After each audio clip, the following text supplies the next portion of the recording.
Hello. So, yeah, I got distracted a little bit and I was almost late because I was watching a bunch of YouTube videos that just, yeah. But anyway, day 16 of a lockdown live stream. It is Friday, the 20th of November. It is officially Friday. I don't know, this week has gone by really, really quickly. It's been long as well. It's one of those inexplainable weeks. So it's been week long and short at the same time. I'm just tired. I'm still working tomorrow. I've got 4-day, 10 to 4, and the live streams moved to earlier, 6 p.m. I think. Or was it 7? And then yeah. So we're Kahooting. We're playing Kahoot again. So that'll be quite fun. But yeah. So as you can tell by my title, I remember a week ago I was talking about languages. Languages was the thing that I was talking about. The fact that I'm fluent in some and conversing in others, and failed at more than those two combined. So I don't know. Like I got a notification to update my apps. So I'm updating them, and HelloTalk was still on my phone, and I didn't realize that it was still on my phone. And I thought, you know what? Let me go on it. So I went on it. They've changed the layout of it, so it was a little bit confusing for me. But I managed to find the last day I posted, and it was February 20th. And that was the last time I actually posted on HelloTalk. And yeah, so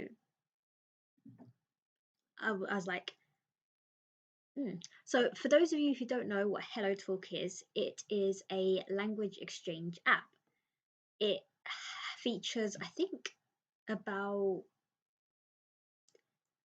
30 or more languages. Like I know there's French, German, Spanish, Italian, Arabic, Korean, Mandarin, Japanese, Russian, Greek. There's tons of languages on there that you can learn. So what you do is you will say what language you speak, what you're native in, and then which language you want to learn. If it's just a basic account, then you can only say one language. But if you upgrade to the VIP account, you can say multiple languages and you get access to more things. And then what happens is then it will take you to a thing called Moments, which is where you can see posts from the people whose language you're trying to learn. So say for mine, say I'm learning Korean. So it will take me to the Korean page. So people who are native Korean speakers or who are fluent in Korean and have said that they are fluent in Korean. There'll be a reason why I changed it to people who say they're fluent. And then it will pair you up, so you can literally look at what they post. You correct their English, they'll correct your Korean. There's private chat, so you can DM each other. You can make comments on each other's posts. You can like each other's posts. It's literally like a social media app, but with languages. And it does have a translation bit. So if someone posts in a language that you're learning or don't know, you can have it translated. So, but there are obviously going to be mistakes with a translation app, not taking into context like grammar or verbiage use and that sort of thing. So be a bit aware. And yeah, so that's what HelloTalk is. And I went back onto it for the first time in 9 months. Apparently, I've been on it since 2017, like 3 years. And I didn't realize I'd actually been on it for that long. But yeah, and I've made hundreds of posts, I think. Maybe. I didn't actually count. I think it counts it for you. So yeah, so I went back onto it today just because I thought, you know what? I was talking about it.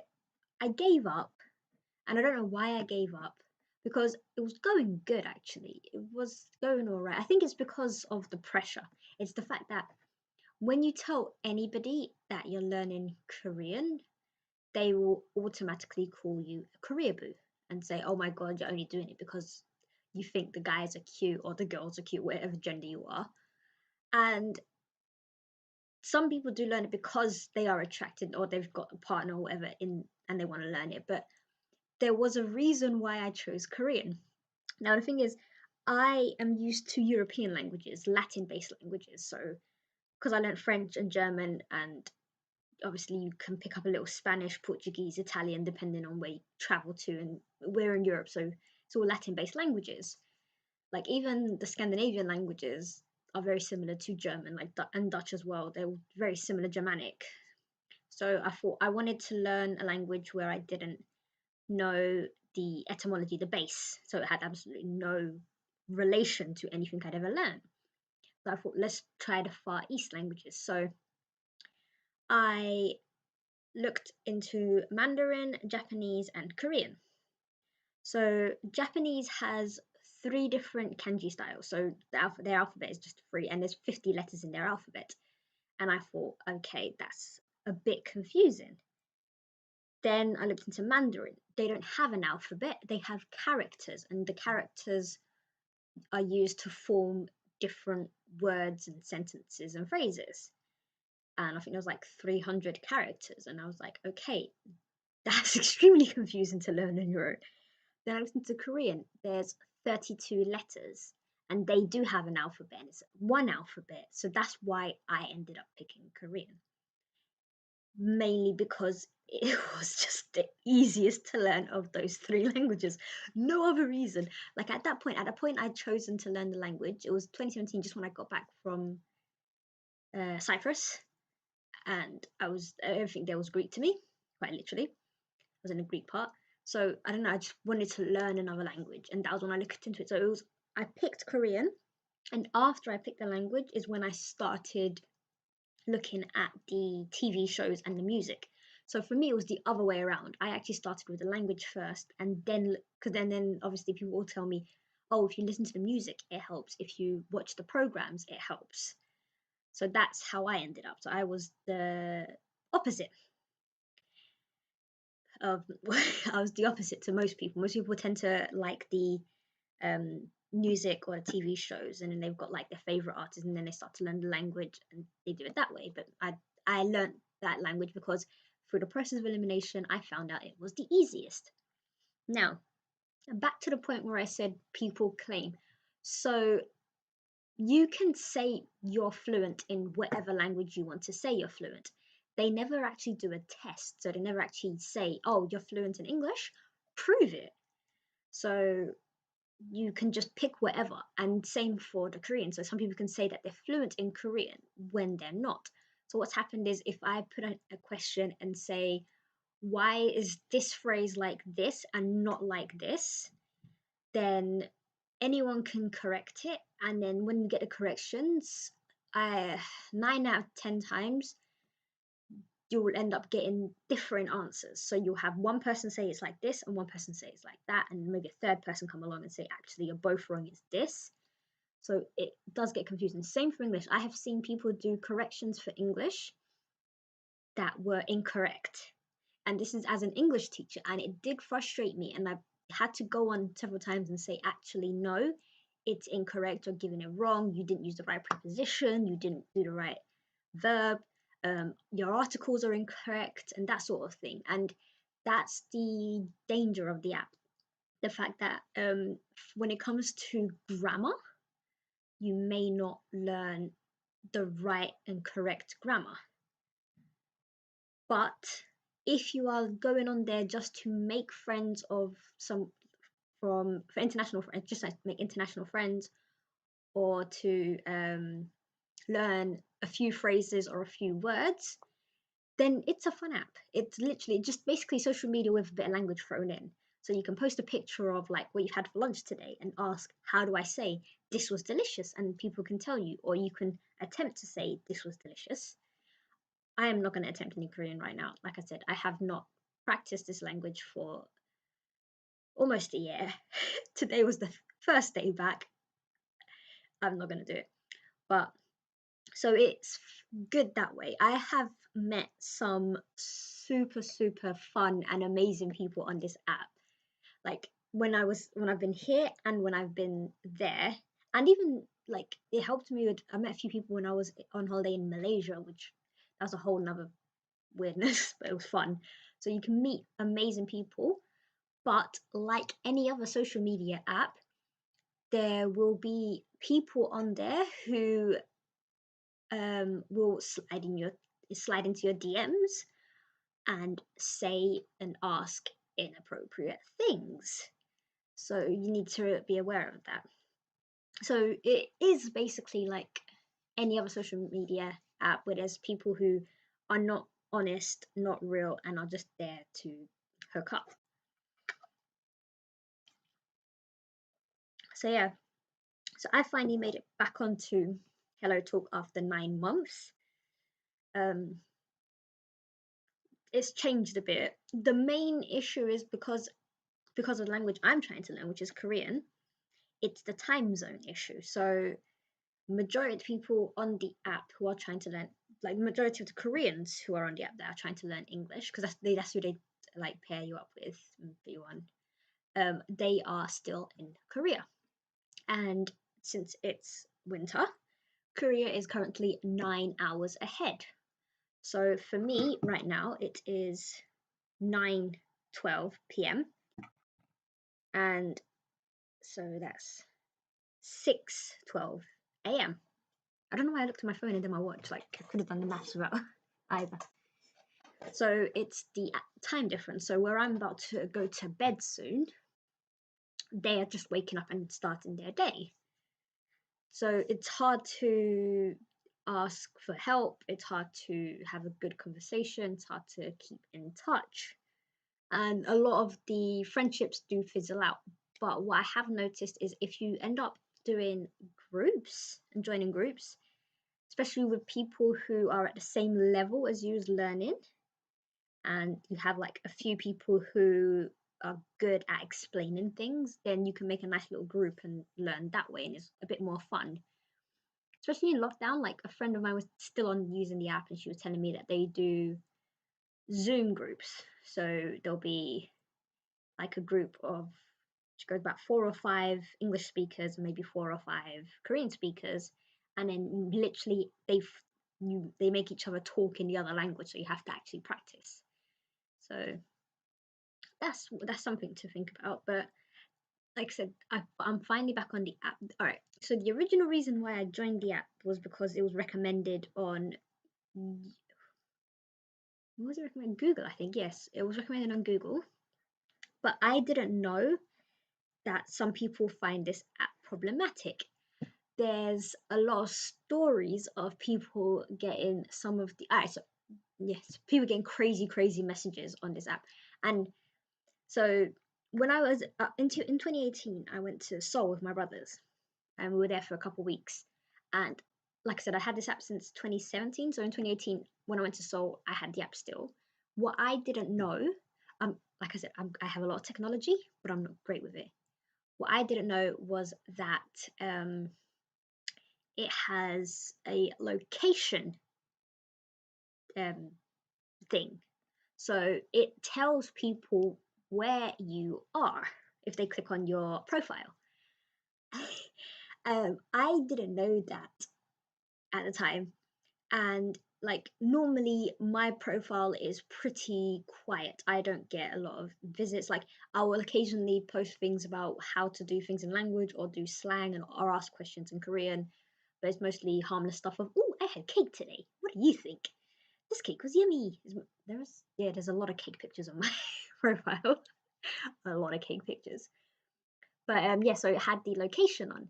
So when I got to Seoul, I got a lot of messages of people saying, "Let's meet up," and I was really baffled. And I asked my oldest brother, I was like, "Hey, why is everyone messaging me?" And then he was just looking through the app, and he just looked at me like I was the dumbest person ever, and said, "Because your location's on, they know you're in Seoul."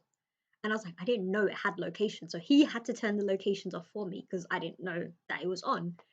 And then after that, it did actually quiet down. But before that, I got half a dozen creepy, inappropriate messages that like we just blocked and deleted straight away. It was like, come to my place and let's like cuddle. Um, what was it that YouTuber says? Let's passionately hug. Another one was like, can I see your toes? What is it with people and toes? I will never understand this. But yeah, can I see your toes? Other weird things. And one guy called on it, and I didn't know the phone, like it does calls, and I'd never used this. I didn't know it was there, so I just picked it up and I was like, hello. And he's asking me, let's meet up. And my brother's sitting there, and my brother's like, who is that? I was like, I don't know. And it's like, and the guy who called me got annoyed, saying, oh, you're with somebody else. I was like, yeah, I'm on holiday with my brothers. Like, but yeah, so I was a bit dumb. Like, I have a like I really should figure out technology a bit better.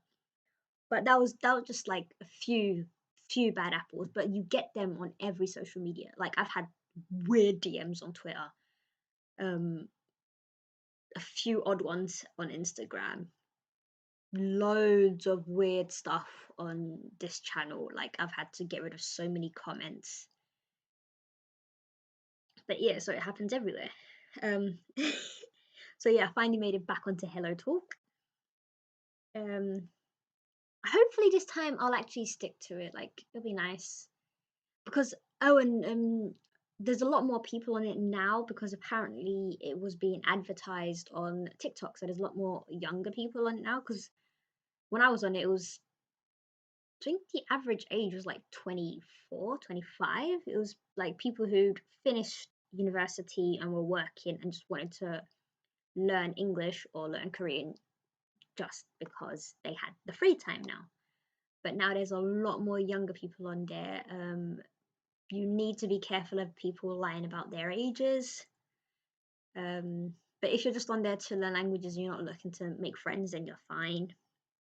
You'll be okay. There are classes on there as well. I don't know how the classes work. I've never done it, so I can't really give too much advice on it. I don't know. It seems like I'm basically like promoting this entire app. I'm not. I just happen to be on it. So yeah, it has its upsides. There was another one that I used to use that was like felt it was like emails. You write like long emails and you could correct each other's things. What was it called? It was actually a good one. Like I had some really great interactions on it. Um, Language.exchange. Like you sign up to it and you basically again you say which languages you speak, which languages you want to learn, and then like people can see your profile, you can see other people's profiles. They have like it's bigger chunks of writing. It is more, the age range on this one's a bit higher, so it is like 23 plus most of the time. Not because there's an age restriction, it just happens to be, it's because it's mostly typed. I think it's for people who are on laptops more than phones.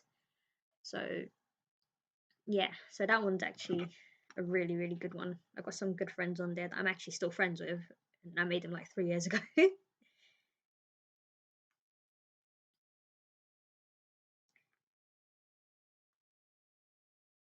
But yeah, so I finally made it back onto HelloTalk. And yeah, I've not really, I'll see how it goes. I'll see how the language goes. I'll see how the app goes. I might keep people updated. I might not because it could end up being an absolute disaster. But yeah, if you feel like learning a language, you want to try, yeah, it's a nice little app to use.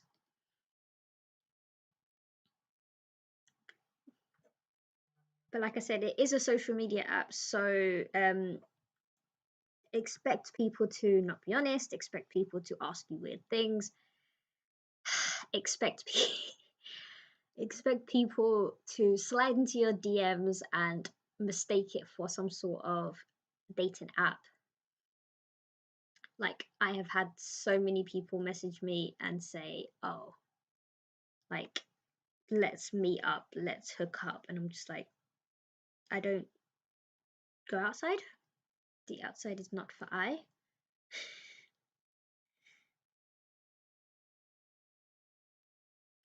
So yeah.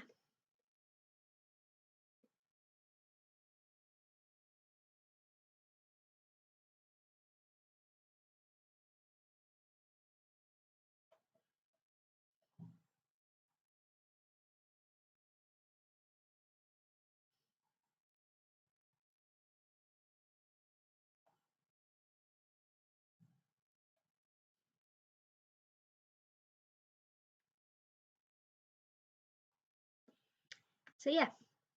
So this whole app was me just returning to this place of mine that I have not been on in a while. It's a fun little app. But I do go on a lot of social media apps. I am on social media way too much. There's nothing wrong with that per se, but we'll see if it helps me actually learn a language. But yeah, so HelloTalk and Language.exchange, they're both really good. But yeah, I'm gonna try to get back to learning Korean. Like, I wonder if they have those like cheat things. I remember there was this theory that you could sleep learn something. So I was like, oh, maybe I should listen to something in my sleep. But I don't know if I can be bothered.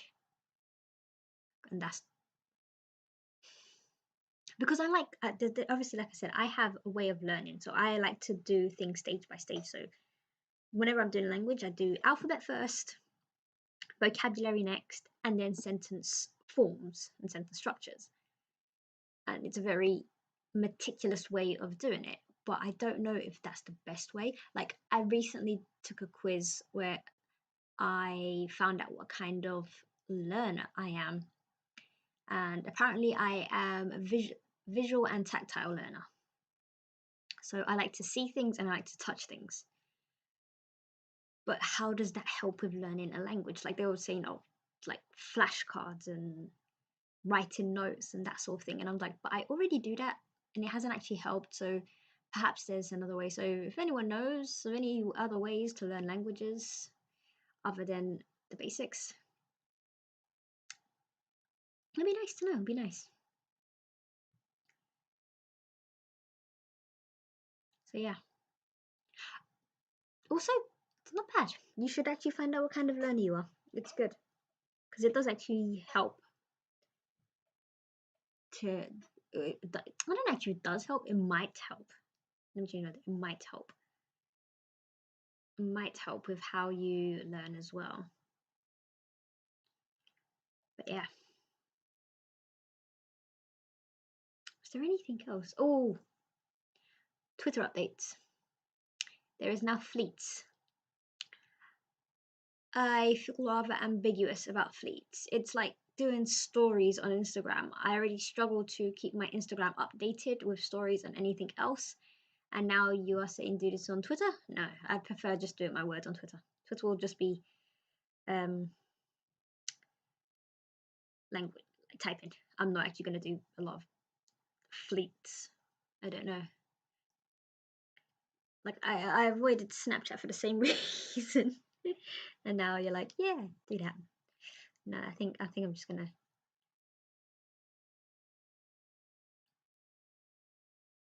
What else was there? What else was there? There wasn't actually anything else. Like, I spent the day teaching. Oh my gosh, teaching.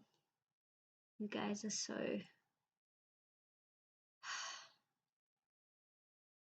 Like, I don't know if you honestly do have technical difficulties, but it's the fact that you guys use the same excuse of the technical difficulties that I can't take anybody seriously anymore. My camera should be arriving sometime next week, although, as far as I know, with the track and trace, they have no idea where it is. So there may be no guarantee of a new camera. You may have to, and we may end up ending the live streams, like finishing lockdown live streams with this. I realize just looking at myself in the camera right now, I look hella sleepy, and I'm actually not that tired. I just look hella sleepy. Actually, I'm kind of tired. I have been sitting at this computer since 3 p.m. 6 hours. I have number. But yeah. I may eventually tell you of my crazy adventures in foreign countries. Like I attract questionable people everywhere I go, whether it's here or elsewhere. So yeah, we will see. But I think I'm gonna end this stream here. Come back tomorrow for the Kahoot. We'll do it at 6 p.m. Play for a bit, chat for a while. Be quite nice. I was watching this. There's actually this live stream that's doing 24/7 Kahoot and has been doing it since like early November. And I'm sitting there thinking, who runs it? Who's up the entire time? There's like multiple people. Do multiple people log in? Like I don't know. I don't know how it's done. But yeah. So we'll do Kahoot. I'm going to actually schedule the stream right after this one ends, so everyone is aware. Yeah. So 6 p.m. Saturday, day 17. Kahoot rematches. And I will see you all tomorrow, inshallah. Enjoy the rest of your evening.